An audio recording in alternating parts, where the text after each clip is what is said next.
Battleground, New York City, the fight for your vote.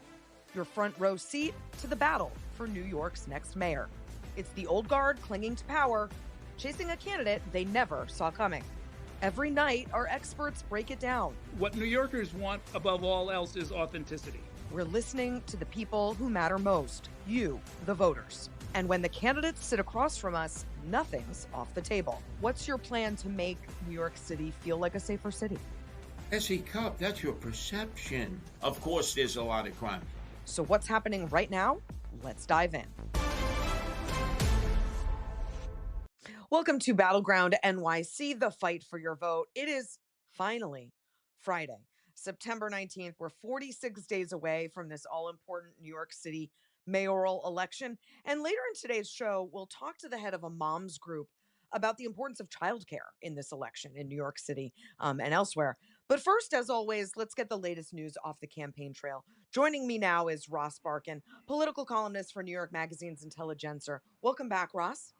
Thank you for having me. Great to be back. Let's start with a piece you wrote this week. Zohran Mamdani needs to win big. You acknowledge knowing him for 7 years, and of this race, you say it is vital politically for Mamdani to win with more than 50% of the vote. If he does not, he will be shuffling, not sprinting, into City Hall. It's really interesting, but tell me why. Unpack this a little bit.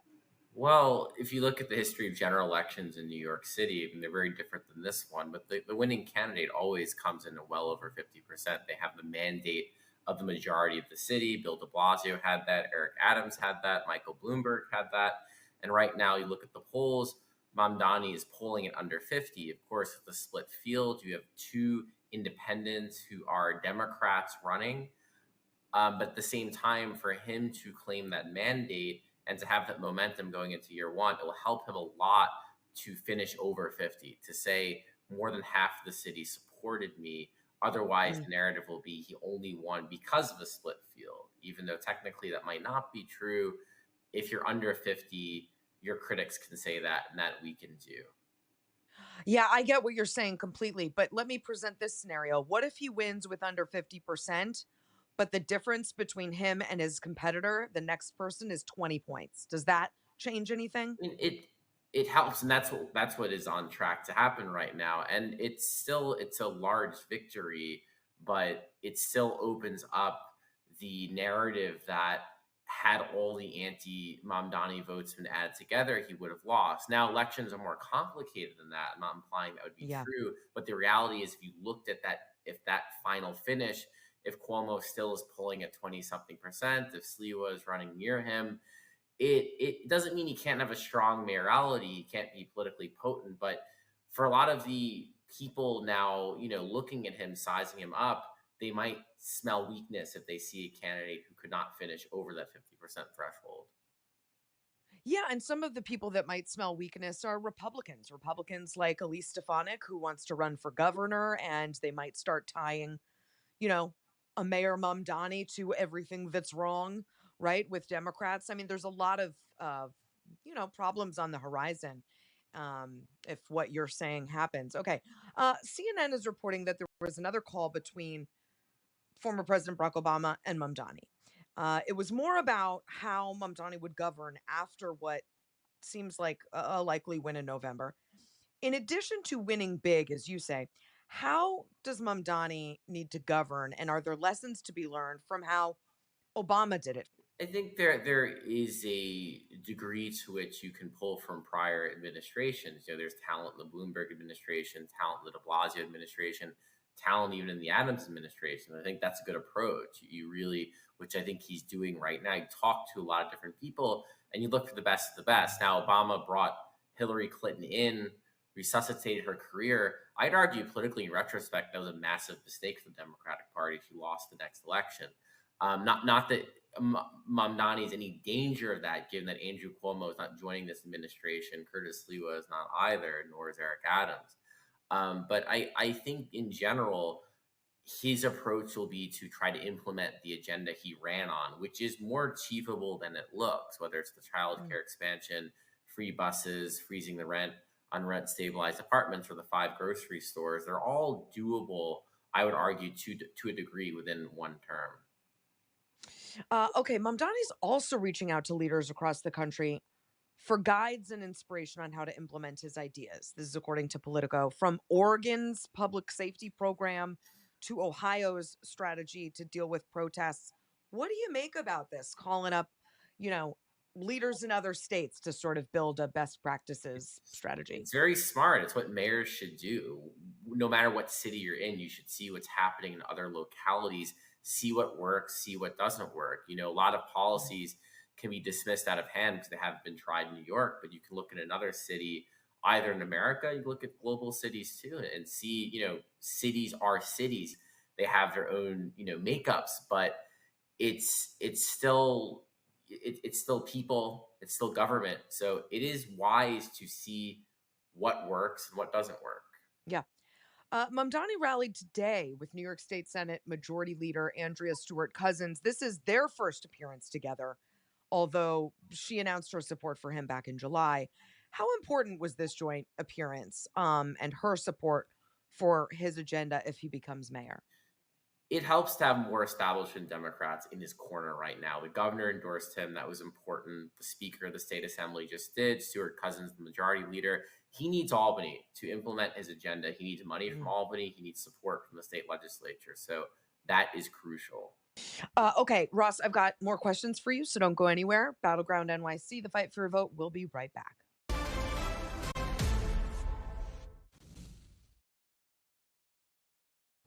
And we're back with Battleground NYC, the fight for your vote. Let's get back to more news from the race. Back with me is Ross Barkan, political columnist for New York Magazine's Intelligencer. Ross, let's turn to Eric Adams. He said yesterday that he would meet with Israeli Prime Minister Benjamin Netanyahu when he's in town for the UN General Assembly next week, while slamming Mamdani for saying when he's mayor, he'd arrest Bibi Netanyahu for coming to New York. UNGA happens every year, but how might it be used this time by the candidates in this race to jockey for position and get some headlines? Well, there's stark differences in how these candidates view Israel and Gaza right now. You look at Zohran, he's a pro-Palestine candidate. He's a fierce critic of Israel. Andrew Cuomo is an Israel hawk. He was once or is on Benjamin Netanyahu's defense team. Curtis Sliwa talks less about Israel, but is pro-Israel. And Eric Adams, also an Israel hawk. So they are in some ways competing for different constituencies. Mamdani has to excite his younger base, which tends to be pro-Palestine and anti-Israel. Cuomo is trying to bring out moderate voters, those who are skeptical of the Palestinian cause and wants to consolidate Israel hawks and Orthodox Jews around him. Eric Adams similarly competing for Orthodox Jewish votes. So they are quite different. You have real contrast between Mamdani and the rest of the field, and also how they're targeting votes right now. Yeah, I mean, it's going to be an important week to watch the UN General Assembly for lots of national reasons, but also for this race and how they all respond to it. Back to Mamdani. Ross, what are you hearing about this outcry among some Hindu New Yorkers who are calling Mamdani Hindu-phobic? As we know, Mamdani's family is Indian, but he is Muslim. Last month, Hindu American leaders signed a letter to India's foreign minister urging him to call out Mamdani's, quote, Hindu-phobic lies. And he's scuffled with the first Hindu American woman elected to the New York State Assembly. What do you know about this? It's not really getting a ton of coverage. Yeah, I mean, there's no evidence that he is anti-Hindu. He's Muslim, but he also has Hindu roots as well. There is a long-standing rivalry, a bitter one, between Muslims and Hindus in India. So you have some of the geopolitical tensions coming into New York, but there's nothing that Mamdani has said or done other than be critical of Modi, the very powerful, arguably autocratic leader of India, who is Hindu and practices a form of Hindu nationalism. So perhaps for Hindus in America, they see Modi criticism as being anti-Hindu, but there's nothing in his policy platform, there's nothing in his public statements that would indicate he would discriminate against Hindus or would in any way make life difficult for them. I think it's one of those things where it's geopolitics coming into local politics. Makes sense. Okay. I have a question about another New York political hopeful. Congresswoman Alexandria Ocasio-Cortez. A word on the street is she's looking to run for either Chuck Schumer's Senate seat or for president in 2028. What are you hearing about reaction to that? Well, I would say my own reaction is it will be one of those two things. I would be shocked if she's not either running for the Senate or running for president. It's the logical next step. Schumer is vulnerable. He's the most vulnerable he's ever been. He'll be 78 years old by the time of that next election. And there's a real cry for generational change. So that race Yes. makes a lot of sense. If she runs for president, there's a way she could do it and stay in Congress. It is risky, much harder to win a presidential primary than win a Senate primary, which is also very hard. Very hard too. And yeah, I mean, threatening a House seat as well. So there's a lot of political math involved in that. But I think you're probably right. That's what she's looking at, and that's where her future is. That'll be interesting to cover too. Ross, thanks so much for being here and joining us again. We really appreciate it. Yeah, thank you for having me.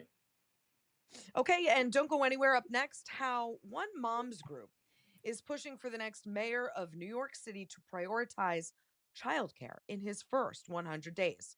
Battleground NYC, we'll be right back.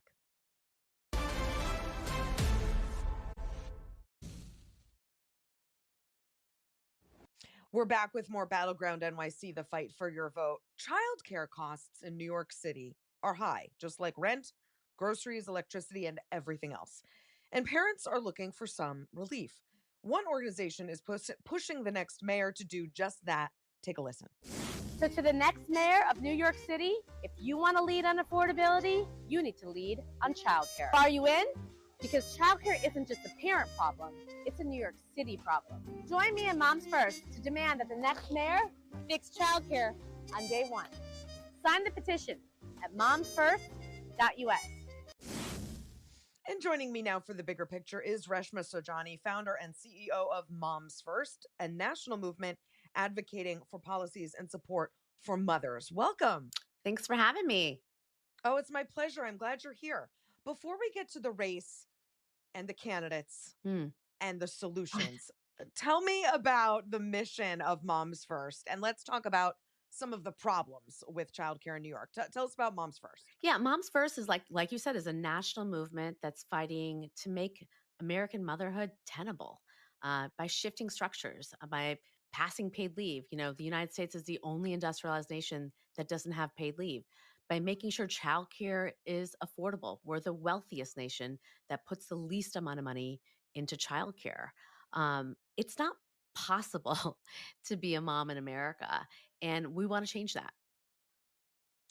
Childcare in New York City has always been fraught. And I know a lot of people that reach a point with it and end up leaving the city because of the cost, the wait lists, the lotteries, the competitiveness, the quality of care.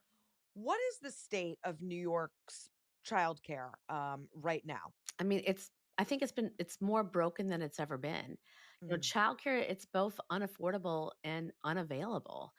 Every single borough in New York City is a childcare desert. And 40% of parents are going into debt to pay for childcare. You know, you pay almost $40,000 a year per child for childcare in New York City. And look, the reality is that most families in New York are one financial incident away from ruin.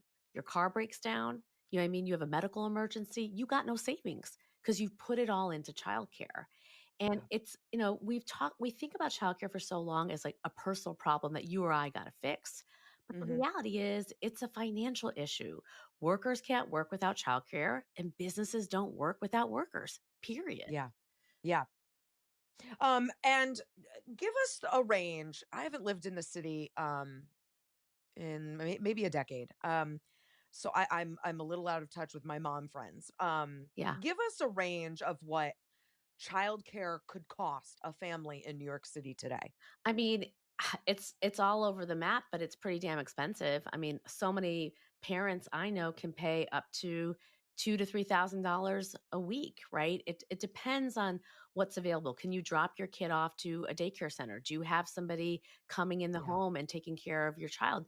But the reality is like we set moms up to fail before they've even had their first cup of coffee. I mean, just think about the school day. Like, why is the school day 8:25 to 2:45, which is what mine is for my public school, when Mm-hmm. most work days are 9 to 5? And I have to literally sit with 3 computers and pray that I get into an after school program. You know what I mean? Whether that's swimming, whether that's Yeah. soccer, whether that's theater.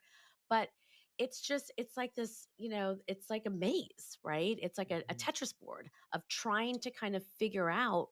And I'm fortunate because I have support and I have resources.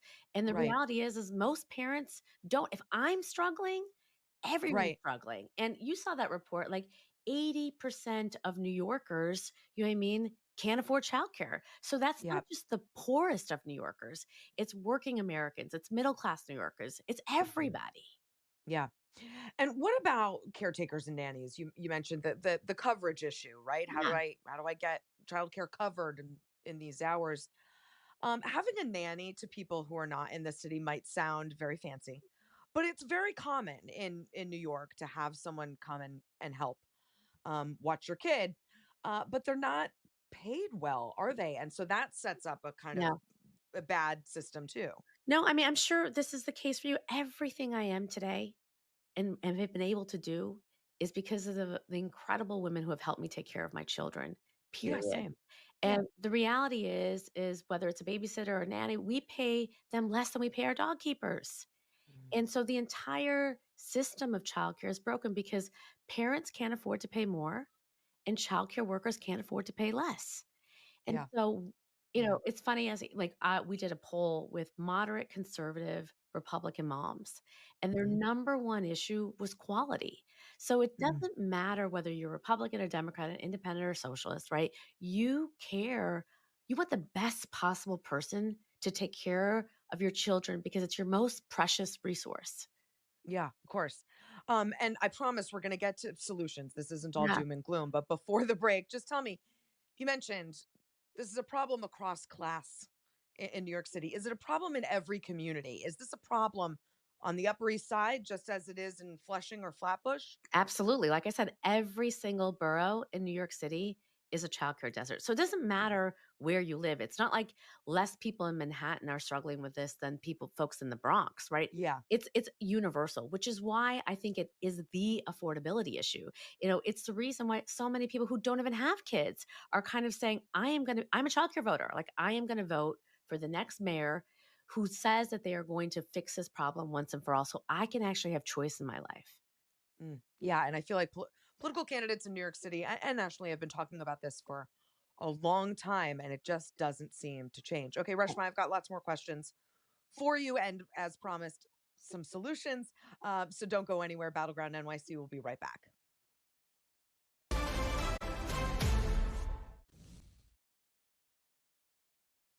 We're back with more Battleground NYC, the fight for your vote. One last time with Reshma Saujani, founder and CEO of Moms First, a national movement advocating for policies and support for mothers. So, Reshma, what is the Childcare First NYC campaign, and what is it asking the next mayor to do? Yeah, it's asking the next mayor to commit to putting childcare on his agenda in the first 100 days. We were just saying, this is not a new issue. People have been Yeah. committing to doing something on childcare, whether it's Yeah. federally or in this city, for a very long time. But we know what happens, right? They commit to it and then they don't act on it. We saw this, quite frankly, in the Adams administration. So I think that in this moment, politicians need to feel a very loud push from parents who are Mm. saying, not only can you not put this number 13th on the list, it's got to be number one. And I want to hear you. This isn't just a talking point. I want you to Yeah. actually get something done and commit to it. And that's what this campaign's about. I wonder if I don't know, this problem hasn't really been solved yet because we haven't had a woman mayor. And maybe we need some women running this stuff. All right. Have any of the I mean, candidates listen, so to far that point, committed? New Mexico, Go was the ahead. first state to get universal, childcare. And yes, it was a female governor, and she just took her pen out and she got it done. It's like not Amazing. that hard. Um, Amazing. Have any of the candidates committed to doing what's being asked in that campaign yet? Well, listen, I mean, I think you actually, the next mayor can't get anything done without the governor, right? Yeah. The state Yeah. has got to provide the resources or fund some of the resources to actually get to 2K or universal childcare. And so I actually interviewed the governor yesterday at the Economic Club of New York, and she's done some tremendous things on childcare, invested $7 billion, but she committed to basically saying, I'm going to do more.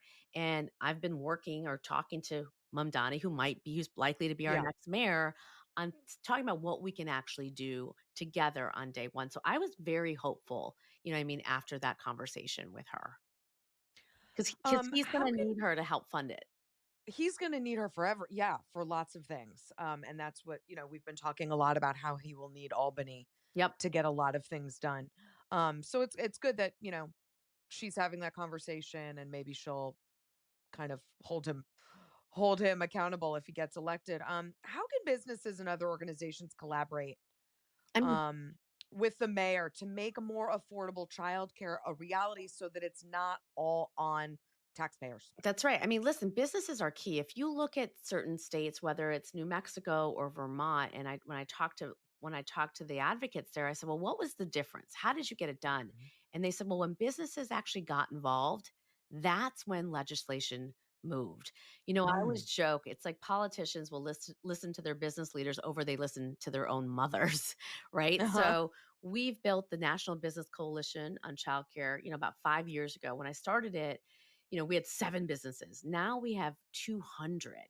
And Mm. so, especially after the pandemic, businesses finally understand that, like, the reason why workers are not as productive, or they're missing work days, or they don't have the retention that they need to have the savings that is necessary, is because of childcare Yeah. is the linchpin issue for so many businesses in being financially sustainable. And so Yeah. we have hundreds of business leaders now that are part of our movement. And so we're essentially building the same campaign here in New York City over the past several months. We had a big meeting recently, convening business leaders and talking about, the kinds of policies that they can get around. So businesses are key. Mhm. And, we're going to deliver businesses both for the governor and the next mayor and their voices. To that end, the resistance sometimes to things like universal childcare is practical. How do we pay for Right. this? It can also be philosophical. The private sector is better at solving problems than the government is. These are two arguments that you would hear. What's your response to that? Look, I think the reality is that we have a lot of we've like gotten over 600,000 workers more childcare subsidies. So whether that's backup care, whether that's cash payments, whether it's encouraging companies to kind of build daycare centers, and the thing is that they can't solve the whole problem. Like, you need government investment. It's that much of a broken infrastructure, right? So I think businesses are starting to recognize that, and that's why they're moving into championing childcare benefits. In fact, we were very instrumental in getting $16 billion more in investments for the federal, big beautiful bill. And we Hmm. did that by bringing businesses to Washington, and speaking with both, Democrats and Republicans, and talking about why it's essential to have the CDCTC or expand the CTC or 45F, and we did it. And so we got Hmm. to do the same thing here in New York and, quite frankly, across the country. Here's the thing: when we want to find money, we find it. Uh-huh. Period. The pro Somehow that always works, Somehow that right? always works. The problem is childcare, it's a cultural problem. And sometimes culture eats policy for breakfast every single day. And Yeah. for so long, culturally, right, we have basically said, well, y'all figure it out. Right. It's a personal Hmm. problem. And it's interesting to me, even as you look at what's happening in the Republican Party and all this conversation about the declining birth rate, and we need to have people encourage people to have more kids, the ideas that are coming out in order to do that. Let's build fertility highways. Let's, give medals from women who have 6 children or more, right? It's not childcare, right? Like Right. or paid leave, like the obvious things that can actually boost people to being able to have more children. It's not that people don't want to have kids. It's that they Yeah. can't. Yeah. And I think you see this now from, even Zohran Mamdani, he's not a dad yet, right? But Right. this is a genuinely galvanizing issue for him, For sure. right? And For I think sure. it's And part of that.